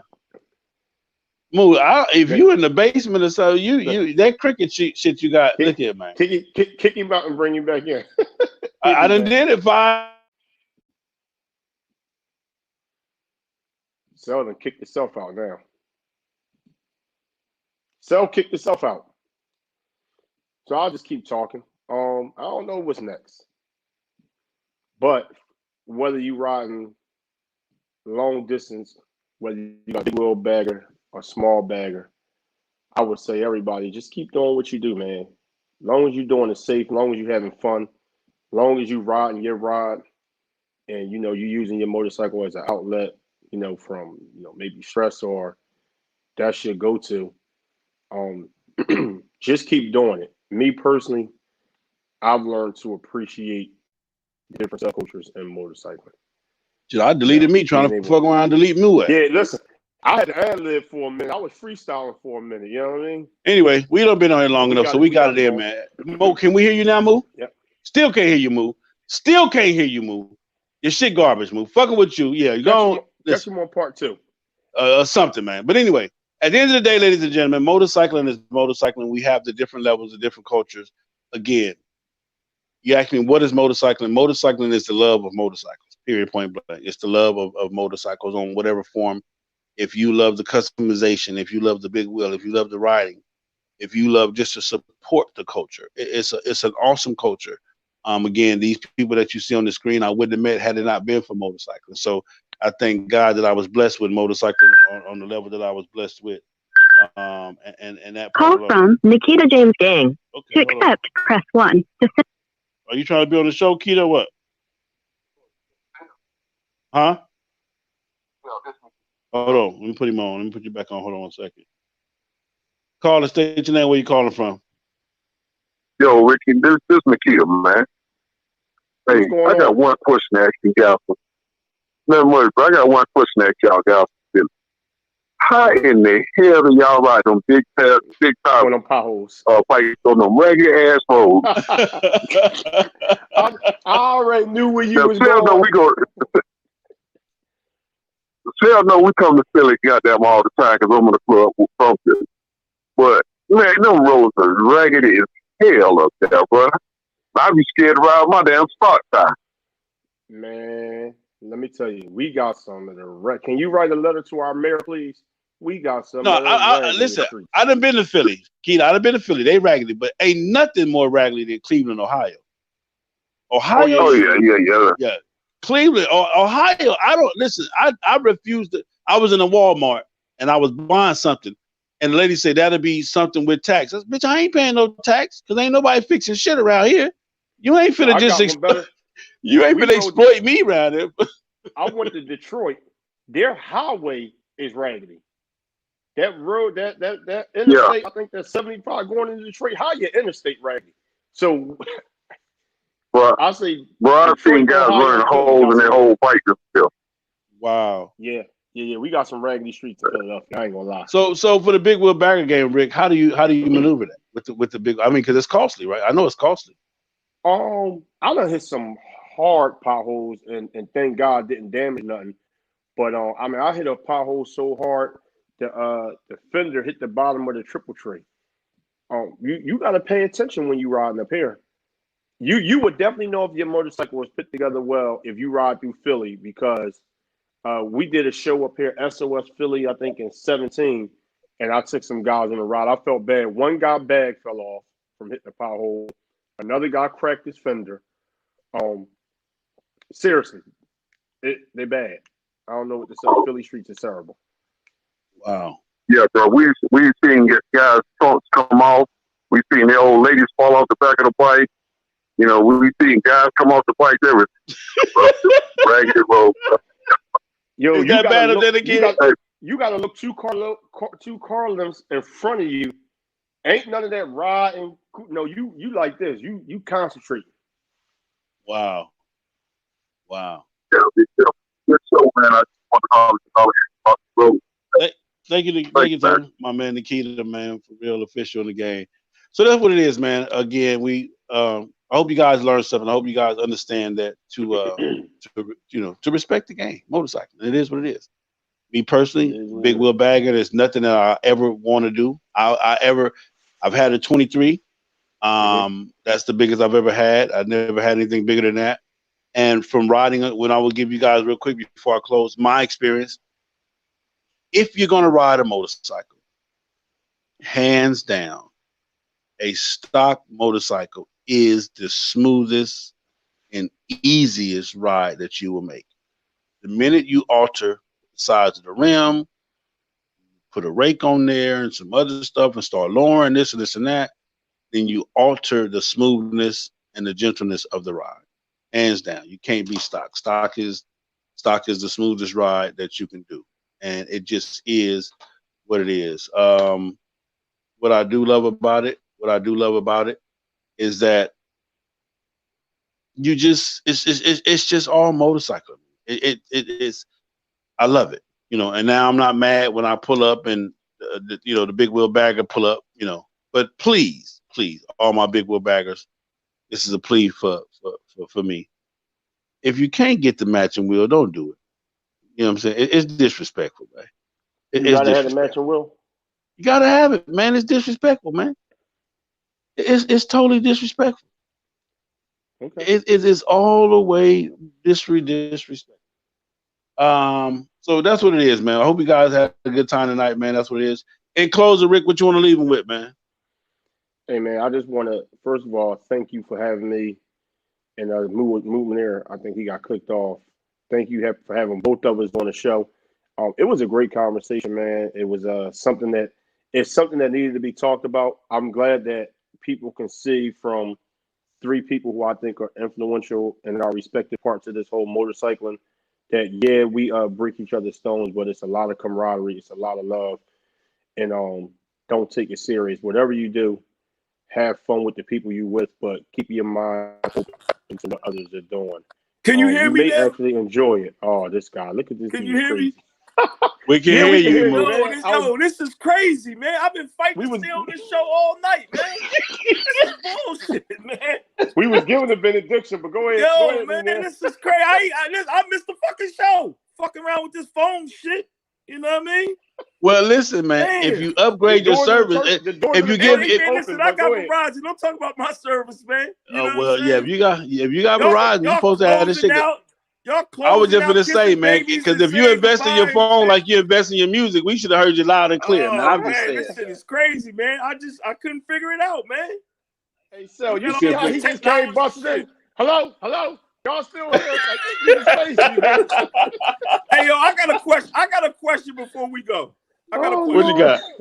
Go ahead, Boo. So, you got Sal as the president of these fast Harleys only and stuff like that. But are you really fast, Sal? Like, I never seen, like, I think I want to call you out and see if me and you can meet up one day after the virus, and me and you can line up somewhere, man.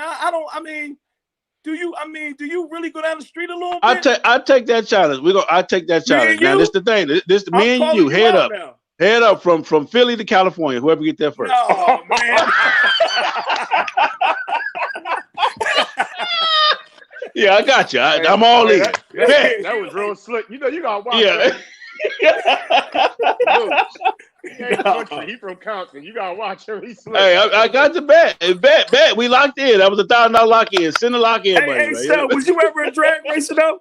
Was you ever? No. See, I never drag racer. And let me show you. Let me tell you the concept because that's interesting that you bring that up. The concept of a fast Harleys only started when I moved to Georgia. It was to me. Now it's just to me. I don't want to disrespect nobody here in Georgia that was here before me. But it was no fun. The bike set we had lost frozen. And at the time, it was just no fun. I mean, it was just us with motorcycles, you doing you and everybody doing everybody. So I came up with the concept from California, where in LA, that's what we do is we talk shit, we ride and race and just hang out all day, Sunday, whatever. So I created the Fast Harleys only. It branched from when I first started. I was the peanut champion. I was a 103 and down champion, hands down. I have raced. I've launched from the line, the whole 9 yards. I've did all of that. But I never got into, I did clutches, clutch baskets, cams, but I never did any kind of real serious motor work, type of thing. But anyway, because for me, it was just a bigger picture for me from the beginning. So from there, Fast Harleys only has evolved into what fast means now is this. And I got this from both of you guys and from a lot of other people that I admire. The fast part comes from Fast Harleys only. Fast means that in life, you don't have time to sit still and wait on nothing. You got to move fast. You got to get up in the morning. You got to get your day started. You got to be moving fast because the people that are successful, the people that are making moves and doing the things, they move fast. They move at a fast pace. You can't sit around and think Rick or Munir is gonna slow down for you to catch up to them. No, you either got to catch up, get your speed up to catch up with them and what they're doing, or you're gonna get left behind. The Harleys for me represents the brand that I ride. It represents the icon of America, of us being, just true Americans, the whole 9 yards. And the only thing I can worry about is me and my lane, period. I can't be worried about Munir lane. I can't be worried about Rick. So I transformed it from that and I put it all in the Fast Harleys Only. So now Fast Harleys Only is a brand for everybody, for any independent rider, for any MC, for anything, because it's about us. It's about us as a people, the lifestyle, the culture, the whole 9 yards. And what I love about Fast Harleys Only is, again, I said this when your phone wasn't working, I've had the opportunity because of FHO to meet you, to meet Rick, and to meet so many people. Yeah, the 17, 18 friends that I do have. If it wasn't for FHO, if it wasn't for motorcycling on a whole, I would not have never met you guys, and my life would not be where it is now without having you and Rick as my friends. So that's what it's all about. That. I appreciate that. I truly appreciate that. Hey, Sal. Yeah. Can I say something to you real quick? Go ahead. It's funny you said that how you broke down with Fast Harleys Only was because a lot of people don't know that when you take Team Money Cycles, people think you got to have a lot of money. Like this is a money thing, like the Billionaire Boys Club and all that stuff you see. Team Money Cycles came about. It was a joke. When I was getting my bike painted over, I said I should take that Harley Davidson motorcycle and tone the word motor in the money, because it seemed like every time I walked in a Harley Davidson dealership, I was spending a bunch of money. And it was a joke. The word team is a bunch of people with a common goal, a common interest, working hard, spending their money on a motorcycle. So if you a guy and your paycheck allow you to go buy some new hand grips or some footboards, you're going to be proud of what you worked hard for to be able to put on your canvas, your motorcycle, what you bought to express yourself. So whether you got a 30-inch wheel and you spent $30,000 or you want to spend $30, if you spending your money within the means of what you can do, you can ride. So that's why when Old Head C said, I came back and got him when he didn't pull off with us, because he had a stock bike and we all had some, the custom big wheel bikes. And I'm like, yo, that ain't what this is about. It's funny he remembered that. He appreciated it because that's what it is. We all talk our little trash, but this ain't about trying to put the next man or woman down because you got a fancy paint job and whatnot. You got to give people their props, and it just building the camaraderie. So I like what you said about what Fast Harleys mean. Like that gave me a totally different outlook on the brand itself, because I thought it was based on racing. That's what I thought. Yeah, but you really just that's crazy, man. I thought it was so I was you enlightened me with that one. I was getting ready to pick on you, but I'm gonna fall back now because but you gotta understand this. Even from listen, bro. Let me tell you something. Me and my wife have put everything into this brand. I mean, from a camera to buying the latest cell phone with the better camera, to this whole studio that you guys see now, to this program that I'm using to bring you guys in and out of, and all. Dude, this shit is costly. If it was about just being fast, you can't do this and build no motor shit. Right. That's me. Yeah, that's what I'm saying. So what I'm saying was Fast Harleys Only, man, for me, it's a brand, it's a lifestyle, it's a movement based on us as a people, our lives. It has to do with relationships amongst men and women. You understand what I'm saying? Like I said, if it wasn't for FHO, I wouldn't know you. I wouldn't know Rick, and I thank God that I'm able to have people in my life that I can call all the way to Philly. Nigga, are you from Philly? Man, you know so-and-so? Oh, you ain't from Philly. Right. You understand what I'm saying? You from Chicago, you from Maine. I know people that. Or you can come to Philly and have a situation and call one of us to come out and help, You understand what I'm saying? So that's the whole thing of FHO. I tell people all the time, yes, to be a part of the FHO MA Motorcycle Association, you have to have a Harley, you have to promise to ride. But to support it and to be a part of it, to rock out with FHO, listen, all you gotta do is be a grown-ass man or a grown-ass woman. And that's all that's required. It's the same thing to be a part of Team Money Cycle. You gotta be a grown-ass man. The same thing, because Munir, a lot of times when people don't know, I call you, man, and you spit that knowledge to me, on a different level. And all of these things help me to be a better person. So that's all FHO. Again, fast in life, you can't slow down. You ain't got time to slow down. You ain't got time to sit around and wait on nothing because ain't nothing coming to you. Period, point blank. Yeah. You know what I'm saying? So when you was up in Philly, how'd you like that cheesesteak from Max's? I don't know where it was from. Shit, it lasted all of 10 seconds. So Max's? No, where the hotel was, I ended up taking them up to what's the joint on Ridge Avenue? Delisandro's. Oh, Delisandro's. Okay. It don't matter. It don't matter, Moo. I told you I never tasted the motherfucker. It went. I never. I was talking to him. He didn't even say nothing. He was just steady. Yeah. So listen, bro. Before he even had a chance to finish paying for it, it was done. You understand me? So it don't matter. But I promise you, I'm coming back to get another one, man. And again, I want to thank you guys, brother, for your time and your energy. Anytime you guys need me for your shows, your platform, Rick, you know I'm here for you, bro. You know I'm here for you. And I say it right now. Right now, I'm gonna say this. I'm gonna make this official on Rick's page for all the people that's listening on Rick's page. I'm gonna say this now, and I'm gonna make it official. If the license plates don't say Philly, turn your radio off. And let me say this: I know Munir lost. I know he lost the last music challenge, but he was cheated. I don't want to talk about that because I'm gonna get very upset. Munir has the loudest bike that I've ever heard in my life. I'm stating that, period. And I've been all over the world. So shout out to both of these cats, man, for doing that move. I appreciate in closing arguments, what you got for me, Moo, in closing? Man, in closing arguments, I want everybody to get past this coronavirus, man, and be safe. But once this country gets a control of this situation and the doctors, I'll take on anybody in the country with a soundbite. That part, in the country. In the country. I mean, I'm ready. So just, you know, once the coronavirus, everything is and we're go back to normal. Prayer for everybody's family and everybody that's trying to get through this. But as soon as God blesses us and He gets control of the situation, I'm kicking somebody in their ass, and I don't care where you come from. So I'm ready. So I'm gonna leave it like that. It is there, man. So I love you guys, man. As always, brothers, my pleasure to talk to you guys. FHO, man, I love you guys. We're gonna close it out, man. And appreciate it. It is what it is, man. Peace. All right, appreciate it, man. God bless you. Stay down there. Tell your wife I said what's up, bro. I will. All right. Yo, he got a whole commercial. Give me a commercial. That's right. FHO. Shit. Let's go. Hey, cocksucker. FHO. FHO. FHO. Excel in your radio. FHO. FHO. FHO.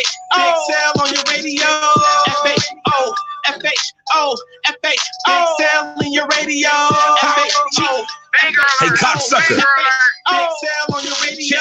Big Cell on your radio. Best podcast show since the Misfits couldn't carry on. But I'ma carry on and get the party cracking. The homegirl 7 carats known for text blasting. Get she on the rock. If you want action, 800 plus. It's the known fashion. Keep her back up playing cause the wheels cracking. Big Cell can keep it real.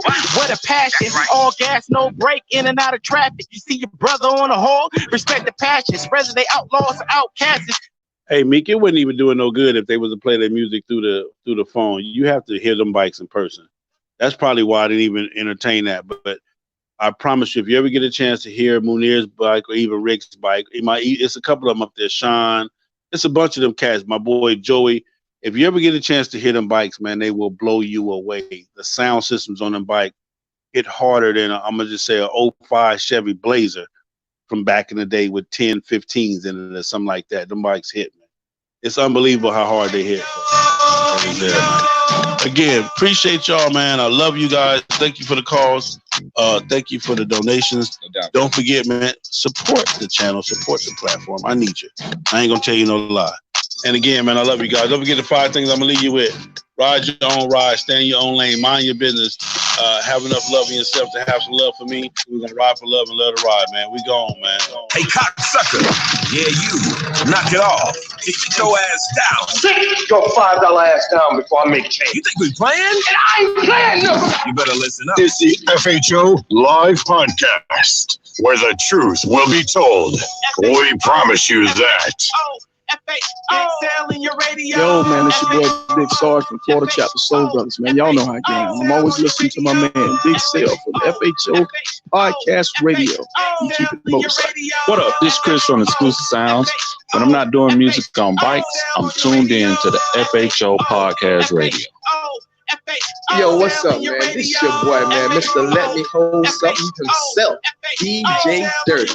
And you're listening to FHO Podcast Radio with my man, Big Cell, the FHOABCDEFGHNIC. Big Cell. Come on, man. Speak on it, man. Let's ride.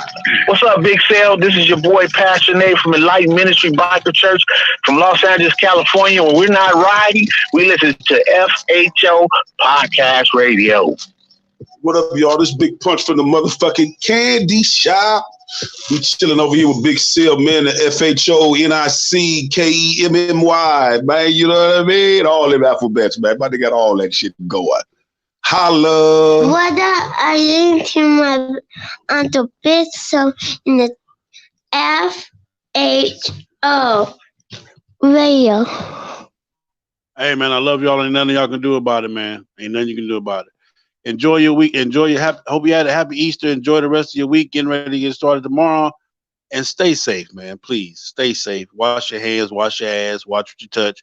Watch who you fuck with. Watch who you cough on and get coughed on. Watch all that shit, man. Be safe. It's your boy, Big Cell, FHOHNIC, man. Again and again and again and again. I love you. Peace.